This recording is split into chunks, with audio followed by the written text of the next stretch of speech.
আলহামদুলিল্লাহ, মুআজ্জাজ মুহতারাম সম্মানিত মুসলিম, আল্লাহ রাব্বুল আলামিনের দরবারে সর্বপ্রথম কৃতজ্ঞতা জ্ঞাপন করি।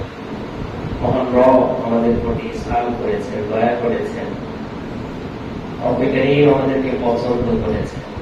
আমাদের মতো শত শত যুবক, শত শত মানুষ কোনো কাজ নেই, অহেতুক কোনো কাজে লিপ্ত আছে, গুনাহের কাজে লিপ্ত আছে।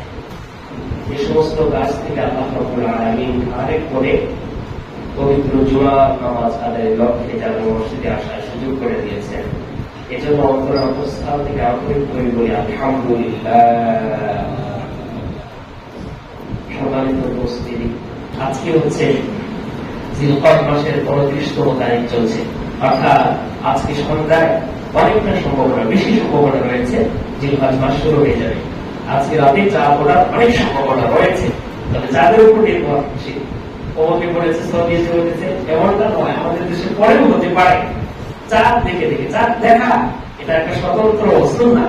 আল্লাহ রাসূল সাল্লাল্লাহু আলাইহি ওয়াসাল্লাম মাসের শেষ 29তম তারিখে পশ্চিম আকাশে চাঁদ খুঁজতেন, চাঁদ খোঁজাখুঁজি করতেন। আমরা দেখেছি আলহামদুলিল্লাহ অনেকে কোরবানিতে, বিভিন্ন ঈদে, বিভিন্ন রমজানের আগে অনেকে চাঁদ খোঁজার জন্য এই ফাঁকা জায়গায় যে দেখেন, এটা একটা সুন্নাহ আদায় করা।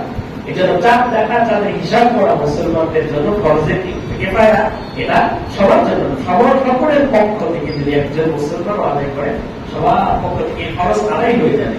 আর যদি চাঁদের হিসাবটা তথা আরবি হিসাবটা যদি কেউ না করে, সমস্ত মুসলমান গুনাহগার হয়ে যাবে।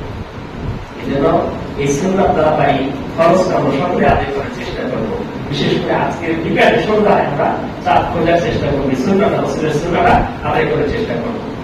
আল্লাহ রাব্বুল আলামিন জিলহজ মাসে ফজিলত সম্পর্কে সূরাতুল ফাজর, আমরা সকলেই অনেকেই এই সূরাটি জানি, মুখস্থ আছে। সূরাতুল ফাজর আল্লাহ রাব্বুল আলামিন বলেছেন, ওয়াল ফাজর ওয়া লায়ালিন আশর ওয়াশ-শাফঈ ওয়াল ওয়াতর।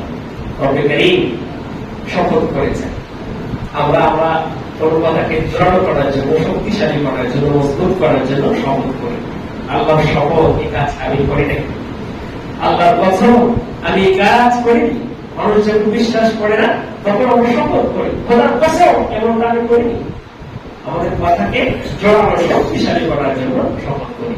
রব্বুল কারীম আল্লাহ রাব্বুল আলামিন আহকামুল হাকিমিন, তার কথাকে জোরালো করার জন্য শপথ করতে হবে, এমনটা নয়। রব্বুল কারীম একেবারে নরমালি যে কথাটি বলবেন সেটাও যেমন সত্য, আর যেটা শপথ করবেন সেটাও সমান সত্য। তারপরেও কেন শপথ করলেন? রব্বুল আলামিন কেন শপথ করলেন? ওয়াল ফাজর, ফজরের শপথ করলেন। ওয়া লায়ালিল আশর, 10 রাতের শপথ আল্লাহ রাব্বুল আলামিন করলেন। ওয়াশ-শাফঈ ওয়াল ওয়াতর, আল্লাহ রাব্বুল আলামিন বেজোড় এবং জোরের শপথ করলেন। কেন করলেন? রব্বুল কারীম যে বস্তুটার প্রতি শপথ করেন সেটা সম্মান বেড়ে যায়। সুবহানাল্লাহ।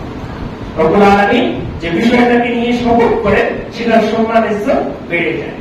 যেমন ওয়াশ-শাফঈ, আল্লাহ রাব্বুল আলামিন ওয়াল ফাজর, সকালের শপথ খেয়েছেন, ফজরের শপথ করেছেন। ফজরের সম্মান আল্লাহ রাব্বুল আলামিন এই শপথ করার দ্বারা অনেক বৃদ্ধি হয়েছে। ফজরের এবং সকালের ফজিলত সম্পর্কে হাদিসে অনেক হাদিস এসেছে। বিশেষ করে রাসূল করিম সাল্লাল্লাহু আলাইহি ওয়াসাল্লাম সকালের বরকত সম্পর্কে আল্লাহ তাআলার কাছে দোয়া করেছেন। এই সকালে আমরা অনেক সময় অবহেলায় ঘুমাই বা অন্য কাজে ব্যস্ত থাকি, সারা রাত জেগে থাকি, রাত 3টা 4টা 2টা 2:30টায় ঘুমাই, আর ফজরের নামাজে উঠতে পারি না অনেক সময়। এমনকি ফজরের সময় এত মূল্যবান সময় ঘুমিয়ে থাকি। যারা ফজরের নামাজে সময় এবং সকালে ঘুমায়, তাদের জীবন থেকে আল্লাহ রাব্বুল আলামিন বরকত উঠিয়ে নেন, তাদের জীবন থেকে বরকত উঠিয়ে নেন। রাসূল করিম সাল্লাল্লাহু আলাইহি ওয়াসাল্লাম এই কাজের, সকালের কাজের মধ্যে বরকতের দোয়া করেছেন। উম্মতের জন্য, আমাদের জন্য আল্লাহ রাসূল দোয়া করেছেন। এজন্য আমরা চেষ্টা করা ফজরের আগে আগে ওঠা। এবং গবেষকরা যারা গবেষণা করে দেখেছেন, সকালে যারা ঘুম থেকে উঠে হাঁটাহাঁটি করে, সকালের আবহাওয়া যাদের শরীরে লেগে যায়, তাদের শরীর অনেক সুস্থ থাকে, ভালো থাকে। গবেষকরা বলেছে এই কথাটি। আল্লাহ রাসূল সাল্লাল্লাহু আলাইহি ওয়াসাল্লাম 1400 বছর পূর্বে পড়ে গেছেন এই কথাগুলো। তারা এখন গবেষণা করে দেখেন, বাস্তবে যারা সকাল সকাল উঠে ঘুম থেকে, তারা অনেক সুস্থ থাকে, বড় বড় রোগ থেকে তারা মুক্ত থাকে। এই জন্য আমরাও চেষ্টা করবো সকালে ফজরের নামাজটা জামাতের সাথে আদায় করা, এবং এই সকালে না ঘুম যাওয়া, একটু পরে ঘুমাবো আমরা, অথবা কাইলুলা যখন জহরের পরে অন্য সময় করবো, বিশেষ করে রাতে আগে আগে ঘুমিয়ে যাওয়ার চেষ্টা করবো। রব্বে কারীম আমাদেরকে তৌফিক দান করুন।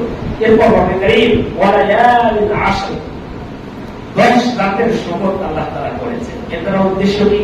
অনেক মুফাসসিররা বলেছেন, সকলের বেশিরভাগ মুফাসসির, অধিকাংশ মুফাসসিরদের মত হলো এই 10 রাত দ্বারা জিলহজ মাসের প্রথম 10টি রাতকে উদ্দেশ্য করেছেন মহান রব। এই রাতকে উদ্দেশ্য করেই শপথ করেছেন। তাহলে এই 10 রাতের ফজিলত অনেক বেশি। জিলহজ মাসের 10 রাতের ফজিলত সম্পর্কে রাসূল কারীম সাল্লাল্লাহু আলাইহি ওয়াসাল্লাম বলেন, জিলহজ মাসের এই 10 দিন এবং 10 রাতের আমল এত বেশি, দিনের রোজাগুলো প্রত্যেকটি এক একটি রোজা এক একটি বছর নফল রোজা রাখলে যেই সওয়াব হবে জিলহজ মাসের প্রথম 10 দিনের প্রথম 9 দিনের রোজা সওয়াব এমনটাই হয়। সুবহানাল্লাহ। এবং এই 10 রাতের ইবাদত এত গুরুত্বপূর্ণ, লাইলাতুল কদরে যে ইবাদত করে যতটুকু আল্লাহ রাব্বুল আলামিন সম্মান, যতটুকু ফজিলত রেখেছেন, জিলহজ মাসের প্রথম 10 তারিখের রাতের ইবাদতটা আল্লাহ তাআলার কাছে এত গুরুত্বপূর্ণ। এই জন্য এই জিলহজ মাস আগামীকাল থেকে হতে পারে, বা আজকের রাত থেকে, আজকের দিন গত রাত থেকেই শুরু হতে পারে। এই রাতগুলো আমরা অবহেলায় বিভিন্ন গুনাহের কাজে ব্যস্ত থাকি, অথচ এই রাতের ফজিলত করে এত বেশি, এত এত বেশি। আমরা অনেকেই এই সময়গুলো বিভিন্ন গুনাহের কাজ, গুনাহের ছড়িয়ে যায়, সেগুলো নিয়ে আমরা ব্যস্ত থাকি। মুমিনের কর্তব্য হলো এই রাতগুলোর মধ্যে বেশি বেশি ইবাদত করা। যদি সুযোগ হয় এই 10 দিন রোজা, 9 দিন রোজা রাখা, 10 দিন নয়, 10তম দিন যেটা সেটা হলো কুরবানির দিন, সেদিন রোজা রাখা যাবে না, ঈদের দিন রোজা রাখা যাবে না, হারাম। আর ঈদের আগ পর্যন্ত তথা 9 দিন রোজা আমি রাখতে পারি। 9 দিন যদি না রাখি, অন্তত পক্ষে রাসূল কারীম সাল্লাল্লাহু আলাইহি ওয়াসাল্লামের আরেকটি সুন্নাহ হলো সপ্তাহে 2 দিন রোজা রাখতে। সেটি হলো সোমবার এবং বৃহস্পতিবার। আমরা সোমবার এবং বৃহস্পতিবারও রোজা রাখতে পারি, অন্তত রাখতে পারি। আরেকটি দিনে 10 দিনের মধ্যে বিশেষভাবে উল্লেখযোগ্য আরেকটি দিন হলো 10 তারিখ, 9 তারিখের দিন, তথা আরাফা দিন। আরাফা দিনের ফজিলত সম্পর্কে আমরা আগামী জুমায় কিছুটা আলোচনা করব ইনশাআল্লাহ। আজকে তার কাজ সেটা হলো রাসূল কারীম সাল্লাল্লাহু আলাইহি ওয়াসাল্লাম বলেন, আহতাসিবু আল্লাহ, আল্লাহ রাব্বুল আলামিনের কাছে আশাবাদী যারা এই আরাফার দিনে আরাফা, যে ব্যক্তি আরাফার দিনে রোজা রাখবে আল্লাহ রাব্বুল আলামিনের প্রতি বিশ্বাস রেখে, তাহলে পূর্ববর্তী এবং পরবর্তী 1 বছরের গুনাহ আল্লাহ রাব্বুল আলামিন তাকে মাফ করে দেন। সুবহানাল্লাহ।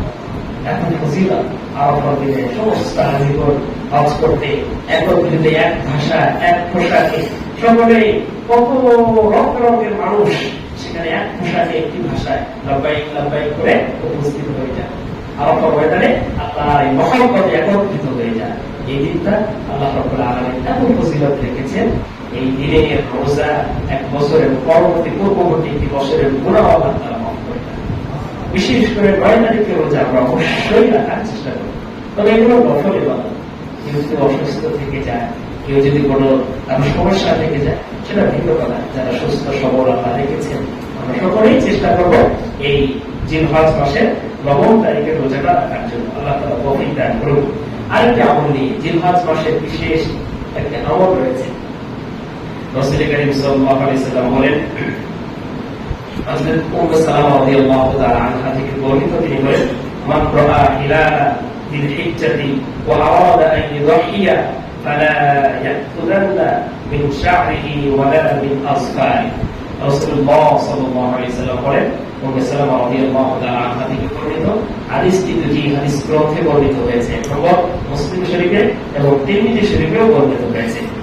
আল্লাহ রাসূল সাল্লাল্লাহু আলাইহি ওয়াসাল্লাম বলেন, যে ব্যক্তি জিলহজ মাসের চাঁদ দেখলো এবং কুরবানি দেওয়ার জন্য ইচ্ছা পোষণ করেছে, সে যেন নখ এবং চুল না কাটে, সে যেন নখ এবং চুল কর্তন না করে।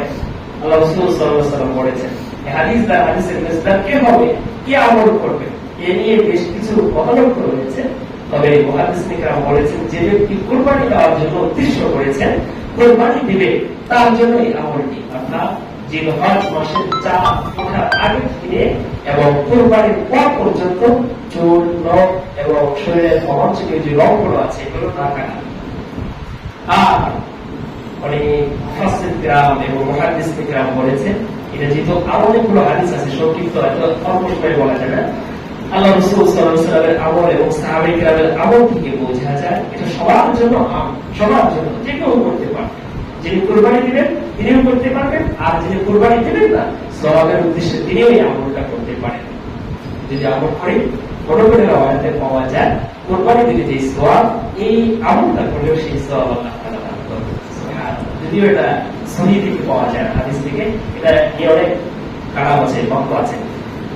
তাহলে আমরা বুঝতে পারলাম আল্লাহর জন্য আমাদের সহিহ নিয়ত থেকে যদি করতে পারি, আজকে অর্থাৎ চাঁদ ওঠার আগ থেকে শুরু করে কুরবানির পর পর্যন্ত চুল, কোচ এবং রোগ থেকে আরো শরীরের অবাঞ্ছিত রোগগুলো আমরা কন্ট্রোল করে পরিষ্কার পরিচ্ছন্ন হয়ে ঈদের পরে, চাঁদের পরে, কুরবানির পরে পর্যন্ত এগুলো আবারও কেটে দেবো।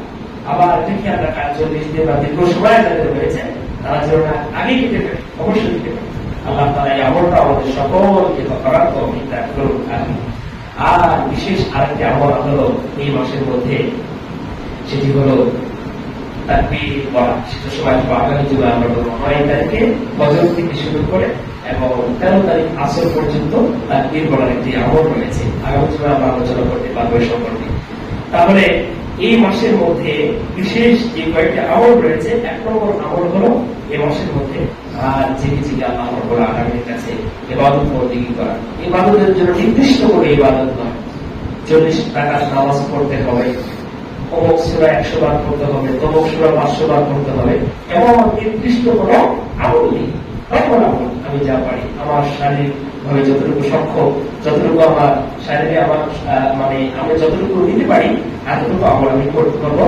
বিশেষ করে তাহাজ্জুদের আমলটা করতে পারি, অথবা নফল 2 রাকাত করে যতটুকু আমার সুযোগ করে করতে পারি, রাতে জেগে জেগে আমরা তেলাওয়াত করতে পারি, যেগুলো আমল করতে পারি। 2 নম্বর আমল হলো রোগ কাটার বিষয়, যেটা আমরা আলোচনা করলাম। 3 নম্বর হলো ঈদ ছাড়া কয়েকদিন রোজা রাখা। রোজা রাখার ফজিলত আমরা জানতে পারলাম।